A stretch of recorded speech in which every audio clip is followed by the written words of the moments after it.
Hi guys, and welcome to another Facebook Live here in my group, my joint venture group. And as you know, on a regular basis, we'll be doing some Facebook Live Q&A. So we're looking at I'm looking for you guys to ask any questions that you have in the comment box. If you've got any questions to ask, please ask them. Any questions about joint ventures and business growth, which is my speciality. If you want to know anything about joint ventures and how joint ventures work, how to use joint ventures, definitely put your questions in the chat box now. Let's just see if we've got any questions. Let's see our viewers. Okay, cool. Yeah, so guys, welcome back again to another live Q&A here in the private joint venture group. This is an opportunity for you guys to ask me any questions really on the topic of joint ventures and the topic of business growth. So fire away if you've got any questions for me. Please ask them and put them in the comment box below. I've got a bit of a cold at the moment, so bear with me as I cough my way through. But guys, if you've got any questions for me, any questions about joint ventures that you want to put in the chat box, please put it in the comment box below. And I'm here to answer any of your questions. I hope you're enjoying the group. I hope you're getting a lot out of the group. I see there's a lot of activity, which is really, really good. A lot of connections are being made. A few deals, a few joint ventures have been formed, which is pretty cool. But like I said, if you've got any questions for me, please do put them in the chat box. Any comments that you have, any questions, and I'll be able to help answer them. So let's just see if we've actually got anything.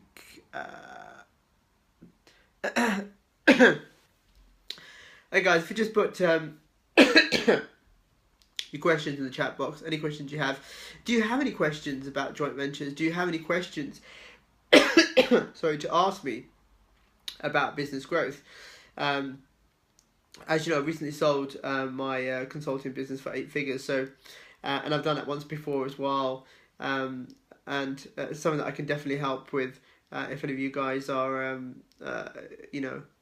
watching this Facebook Live Q&A right now. So guys, any questions you have, put them in the chat box below, and we'll see if there's any ways that I can help you guys in terms of what you're doing and help you grow your business.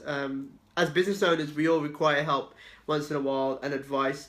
I do charge quite a lot for my mentoring and my consulting, so this is an opportunity for you to get that literally for free, really, to be honest with you. So if you have any questions, I'm trying to see where I can locate the comments in the Facebook Live, but if someone could just make a quick comment for me, I want to see if it's actually working okay.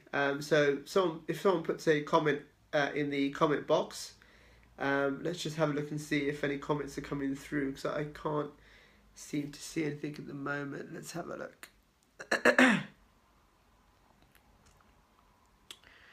The comment box. Okay, guys. So like I said, if you've got any questions, please do put them in the chat box below. Let's go back and see if there's anything. Oh, here we are. Okay, brilliant. Sorry about that, guys. Right. Okay. So a couple of questions coming through. First of all, Kirill says, how do you find or target those companies who are really interested in joint ventures and have JVs as their priority? It really depends on the industry. Now, predominantly, I'll tell you who are good targets for doing joint ventures with. Any company that advertises on Google or does Facebook ads or Google ads, those are good companies to approach because they're actively spending money right now on marketing. They're spending money on generating leads. So any opportunity that they can have to create JVs without them spending any more money on marketing or advertising, I would say those are the ideal companies to go out and approach. So those would be the first companies that I would approach. Say, hey guys, I know you're already spending money. I can see your Facebook ads or your Google ads. I can see where you're spending money at the moment. There's an opportunity for us to do something and work together. Now, something interesting is that you could also do a deal where you work with them with unconverted leads. So if they have any leads that they haven't converted, there may be an opportunity for you to say, hey, look, those leads that you haven't converted, that you've paid for, I have a product that may be ideal for those leads. So if you allow me to promote to those unconverted leads and we make money, then let's look at doing a promotion to your current database or current customers. Okay, so that's another really, really good way to kick off a joint venture. So let's have a look and see what other questions we have. Kevin says, hi Sohail, is there one particular industry that stands out as being ripe for JVs? It's a good question. In my experience, I would say any company that has a piece of software. The software-related companies, those are the best companies to deal with, especially if you have a company that has like a SaaS, like a software as a service, where it's a monthly recurring income. That's a good joint venture to do, because then any sales that you generate for them, any partnerships that you generate for them will give you a recurring income off the back of that deal. So yeah, I'd say any company that has software, that is software based, they're always looking for resellers, distribution channels, new channel partners. So that's a good industry to definitely start looking at. So let's have a look and see what else we have here. Okay, so that's fine. I've seen those questions there. Maeve says, curious about connecting with online dating sites. Now, can you expand on that for me, Maeve, when you say that? Do you mean connecting with online dating companies to form a joint venture or do a partnership? What is it you're offering them? If you're going to be connecting with online dating sites, what I need to know from you, if you could put it in the comment box, is exactly what is it that you're offering? What's your product or your service that you want to get out to partner with online dating sites? Online dating sites, I'll tell you one way to do it. You either go directly to their website and you contact the web host or the webmaster, or you go to whois.domaintools.com and you find the registration or the registrant for the domain and you email them directly. This is something that we've done a few times. Your proposition has to be right. It has to be something in it for them. So when you're reaching out to connect with companies like that, make sure you've got you've done a lot of research, you know a lot of background to what the company is, and you have a proposition that is strong, that will allow them to either get on the phone with you or say, look, what you're offering is something that we would be interested in because our current customers or our current customer base could do with that product or service. Okay, so it'd be great to know more about what product or service that is, and I can give you a bit more pointers on that. Okay, Kai. Okay, so if you've got any more questions for me, guys, most of the questions we're getting, which is interesting, is how to go and locate the right JV partners, for example, or what is the best industry to start doing JVs in. Kirill says, it seems to me that some companies are afraid of becoming a JV partner and promote someone else's products, since the JV partner may screw it up and they might make their customers angry. What you do is you always do a test batch then, if that's the problem. If you've got a company, there's several ways around this. If you have a company that's a bit reluctant to do a JV because they think that it will harm their customers, you do a small batch test, or you offer them 100% commission up front. So look, for the first campaign we do, for example, I'll take the risk off. Any funds or any money that you make from the first campaign that I help you create, you can keep 100% of the sales. So you've got to lower the risk. Okay, that's what you've got to do. You've got to lower the risk when you're working with companies who are a bit reluctant to partner with you. But saying that, if you get to a stage where a company is reluctant, then you haven't really done number one, your due diligence. Number two, you haven't done all the steps that will take you up to creating a partnership with the company. Okay, because when you do the steps and the stages, when I train all my JV brokers and my JV consultants, we have a certain stage steps that we go through, and I'll see if I can post something in the group for you guys to help you. But you get to such a stage where the JV partner's ready, they're convinced, It's all about the numbers, guys, right? Anything you do in business, when it comes to deal making, consulting, coaching, it's all in the numbers, right? So if you can show them the potential numbers that can be had from working with you, but you've got to know your conversion rates. You've got to know your conversion rates. You've got to know your margins, and you've got to know the industry of the JV partner that you're going into a deal with. So that's something that you need to really look at and focus on. Okay, guys. Any more questions? Like I said, we've got it's a it's a live Q&A we've got here running in my group. Any questions you have about joint ventures, about business growth, any questions you have about lead generation, for example, I can help with. Any questions on converting sales, and any questions on retaining customers. I mean, I've got a wealth of experience of building 7- and 8-figure businesses and consulting with very large companies, Fortune 1000 and Fortune 500. So definitely this is an opportunity for you guys to pick my brains. Maeve said I could offer additional services to their clients to gain clarity on the kind of relationships they're looking for, clear emotional wounds, memories, and increased confidence in making their relationship.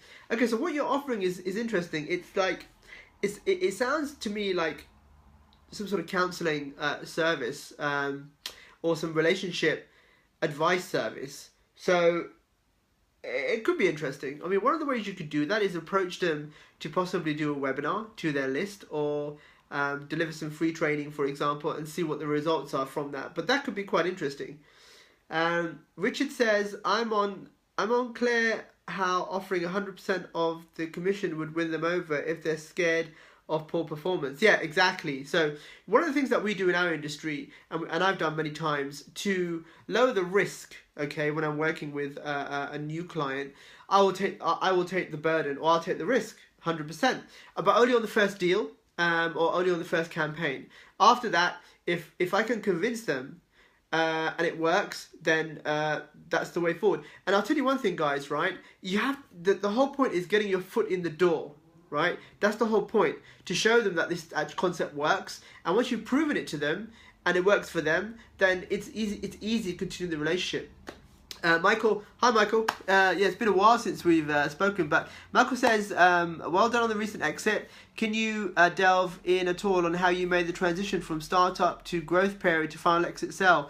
Would be great to hear how you pulled it all off. Okay, so I can't talk too much about that, but however, I did do an interview with John Warrilow, who wrote the book Built to Sell, an automatic customer. So I'll post a link in the group to my podcast interview where I take you from A to Z, step by step, exactly how I built that business and how I exited that business for 8 figures. So yes, I'll give you that information, and I will post it in the group and give you a link to that podcast so you can actually listen to it. It's really cool.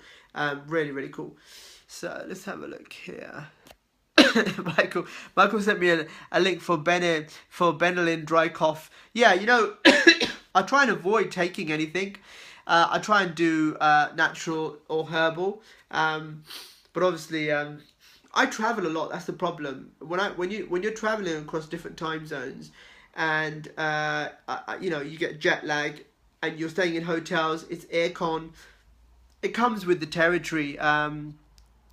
Maeve says, I like the idea of offering free training and see how it works. Yeah, cool. I would, that's what I'd recommend. You've got to ease yourself into that relationship with the joint venture partner. Offer them something that will be a benefit of to their customers, right? So, in my experience of, building successful businesses and also working with high net worth individuals, nowadays, my transition has been quite interesting. I was in the internet marketing industry behind the scenes, doing a lot of launches and brokering deals for a lot of the gurus in the space. We became good friends. I left that, went back into the corporate sector, started doing a lot of consulting with Fortune 500, Fortune 1000 companies, and I built a very successful consulting company which I just sold recently for 8 figures. And straight after that, I've been getting approached by a lot of multimillionaires, millionaires, and a couple of billionaires to give them more coaching and mentoring on how to not only build a business but also a bit of life coaching as well. How to make sure that they are on track to fulfill their lifestyle ambitions as long as their business ambitions as well. So it's an interesting journey for me so far doing that. But like I said, you know, I'm here to help you guys in the group, and you know, just no question is a silly question. Okay, so there's an opportunity for you guys to actually throw your questions at me, because you know, this is the only place really where you'll get to pick my brains. You know, you won't meet me at any events because I don't go to events anymore. I haven't spoken on the circuit for a long time, so it's very seldom that you may get to meet me face to face, unless I'm in your town or city. And you know, I always welcome you know, meeting people, especially my Facebook or LinkedIn friends, for you know, a cup of tea. But saying that, this is an opportunity, guys, for you here to ask me questions. So any questions you have, put them in the comment section. I love answering all the questions, and some pretty cool questions today. And we'll be doing this live Q&A on a regular basis. I'll always be posting up in the group and letting you know when the next Q&A is. But like I say, you know, any questions you have, any questions about business, whether it's Facebook advertising, whether it's social media, whether it's boot camps, whether it's webinars, anything to do with growing a business from a startup phase, or even growing a business from where you are today to successfully exiting a business, okay, is where my skills are.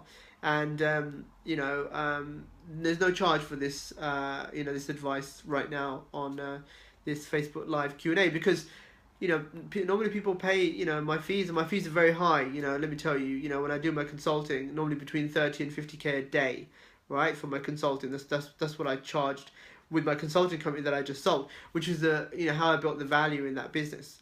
So guys, if you've got any more questions for me,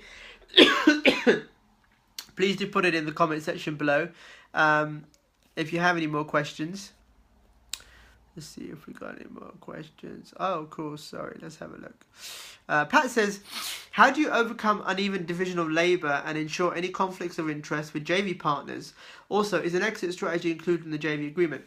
Now, good question.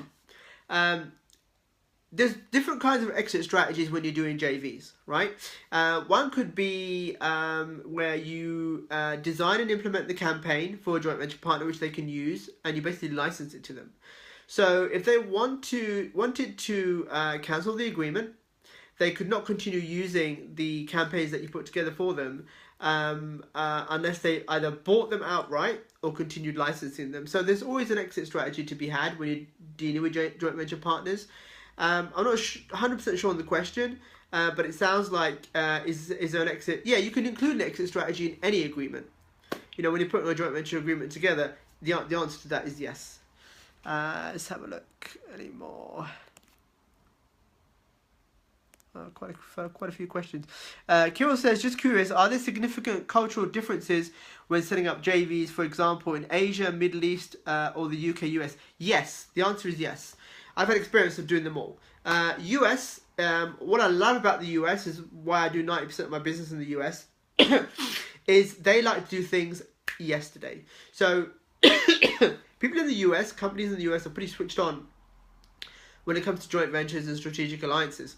So their culture is a very quick moving culture.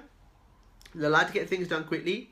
Whereas in the Middle East, they like to take things very, very slowly and build a relationship first, right, with you over a period of time until they basically get into bed with you. That's how it works in the Middle East. UK, they do understand the concept, but they procrastinate a lot. The problem with the UK is it has to go through certain hierarchies, okay? So there's not one person who will agree until it goes to the top, and it takes a bit of time.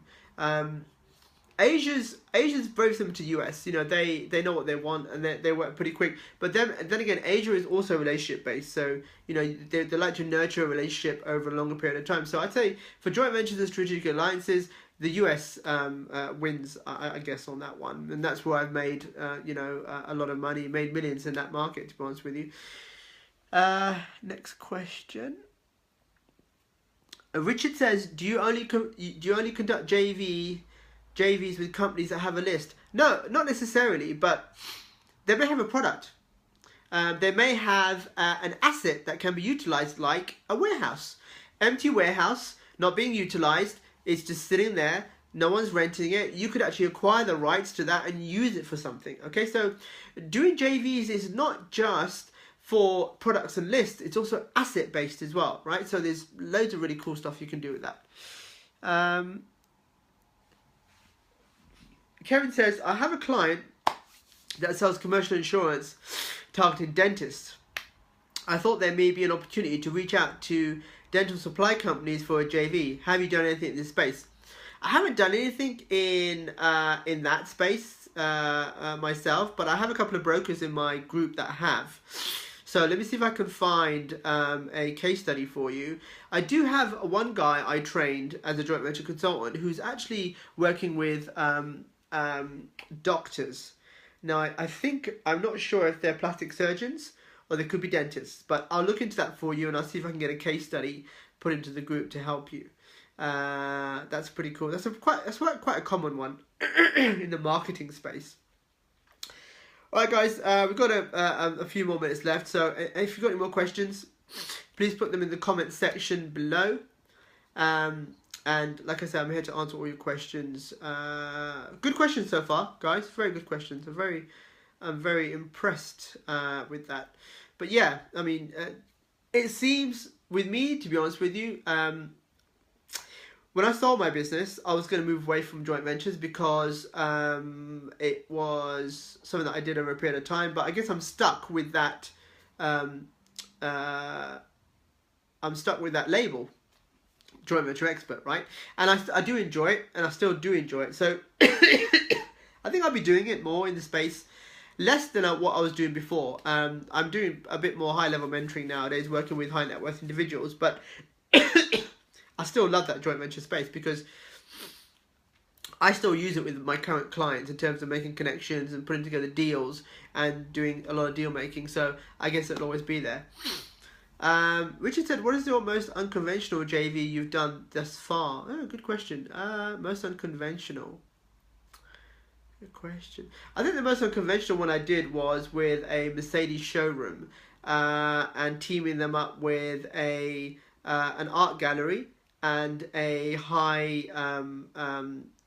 a luxury drinks company. What we did was on a weekend we set up a cocktail evening where everyone came to the Mercedes showroom, and I made money off the back of the art gallery that sold art, the drinks company that sold drinks, and obviously I tried to negotiate with Mercedes-Benz to get a free Mercedes, but it didn't happen. But I did get access to a few cars that they had in the showroom, which was quite cool. So I think that's probably for me, the most unconventional JV I've done, because that involved, as a triangular JV, that involved 3 different joint venture partners, and it was offline. It was it was a physical based JV.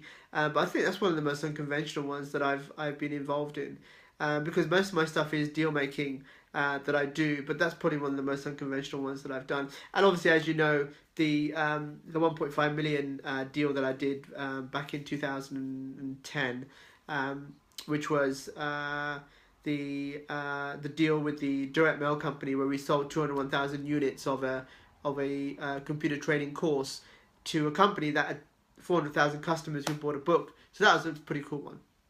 But yeah, but my students are doing even more cool things. I've got students who are doing, one student who recently just did a $3 million deal where he went to a commercial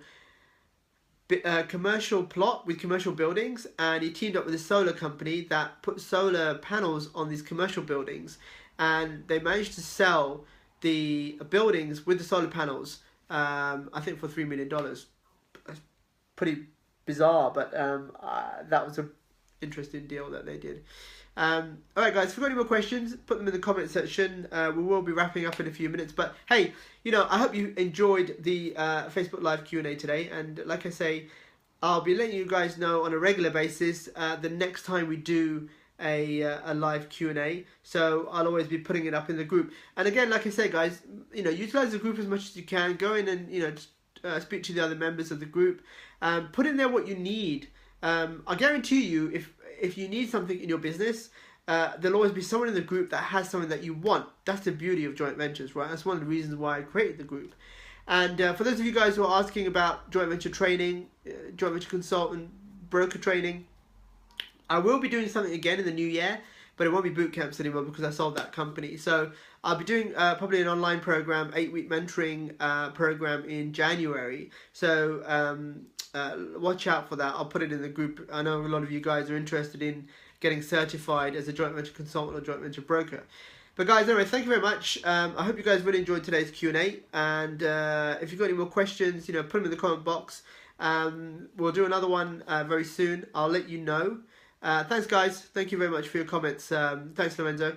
Yeah, like I say, next time, put your comments in and let me know what you guys need and what you want. And I'll be uploading some more templates and case studies to the group for you guys as well. So take care. Have a great evening, afternoon, morning, wherever you are in the world. And I'll speak to you all very soon. Take care.